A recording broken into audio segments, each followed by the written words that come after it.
Ryan, you guys are coming off of two really hard-fought road wins. How do those help the team with the confidence coming into tomorrow night's game?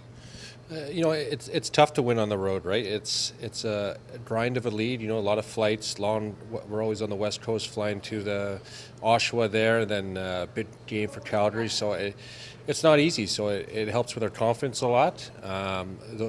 It may not seem like big wins now, but I think later on in the year, deeper in the season, those wins are going to be big for us. So it creates a lot of momentum for us coming home. And last game against Calgary, you had a shorthanded goal. You guys are actually leading the league in shorthanded goals with 7. What is it about the PK that's just clicking for you guys right now? It helps having Delbs back there.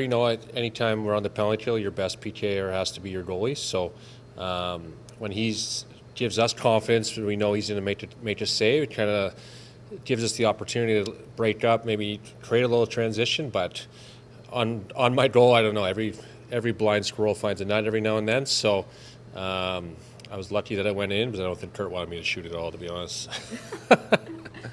For the Seals, what are some of the challenges that they present offensively and for you guys defensively?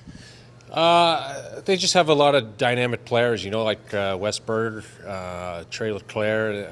They can all shoot the ball really well, and then they're hard checks. They're big physical guys, and then on the left side, they've got a lot of guys that can pick a lot of corners with ease. So I think they've got a complete offense that kind of hasn't really caught their step yet, but I know they're going to be playing desperate tomorrow night, so we got to be ready.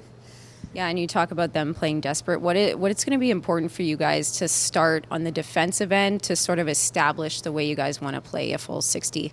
Yeah, we just got to keep them out of the middle. Like they really try to work hard to get position first, and if we can physically prevent them going from where we want them to go, and I think that'll help us kind of provide good support for Delbs to see the ball the rest of the shift. All right, good luck tomorrow night. Thank you, can't wait. Curt, coming off of practice just now, what'd you like about the way the guys competed and prepared for tomorrow? Yeah, you know what? We just real focus on taking care of the ball, possessing it, and just being consistent. I think sometimes we have too many turnovers, and I think today in practice we moved the ball really well and just made sure we did fundamentally sound lacrosse, and that's what we're made of.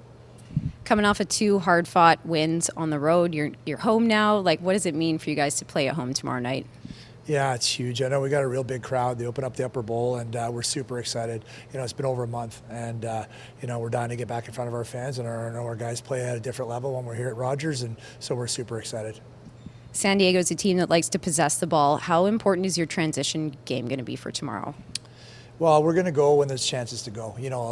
Situation dictates a lot of that stuff. Situation time score for us dictates when we're going to go to the net and when we're going to pull it out. But, we got some guys at the back end that can get up and down the floor quick. And even if they don't score and pull it out, then we're going to have a good long clock so offensively, and we can grind them down a little bit. So it's a big part of it, but depending on how we do it and, if we possess it well, then it'll be valuable for us. Over the last couple of games, what have you liked the way that the team has been, building their game and things that you've liked to see out there on the floor? Composure has been really good. That what's next mentality is really big for us, and just staying in that fight. I know it's all cliche stuff, but it's just the way we break it down those 5 minutes at a time, and we just keep battling, and we don't look at the score. We just play where our feet are, kind of idea, and I think that's a big part of it. And then we can really focus on what we need to do with our jobs on the offensive side and the defensive side. And I think Christian's been excellent in the last couple of games. And it was real nice to have Max in there. And we're getting decimated at the dot. Not the other guys weren't trying hard, but it makes a difference when we can score and we get the ball back, or they score and we can stop their momentum. So face-offs are going to be big again tomorrow because obviously Trevor Baptiste is probably the top in the league. And it looks like the power play is really coming along. Last game you were 5 for 6, and even on the other side, the shorthanded goals, you had 3 of those. What do you like about your special teams? You got to win that battle. That's really big. If guys are going to take liberties on our offensive guys, we want to make them pay, and then that way that maybe they can't do what they want to do physically, and then keeps our power play holds them accountable. So I think that's really big. And on the back end, I think your best. Your penalty killer's got to be your goalie. And I think Delbs, like I said earlier, has been really good. But we flipped around a little bit between a box and diamond last game, and we had some good success with that. But these guys are pretty elite. They got Berge shoots the ball really well, and so does Leclerc. And Corey Small's got a real good shot from the shooter. So we're going to have to be super disciplined to stay out of the box and just make sure that when we are shorthanded, that we got to keep it tight and take away the passing lanes. Good luck tomorrow night, Coach. Thanks so much.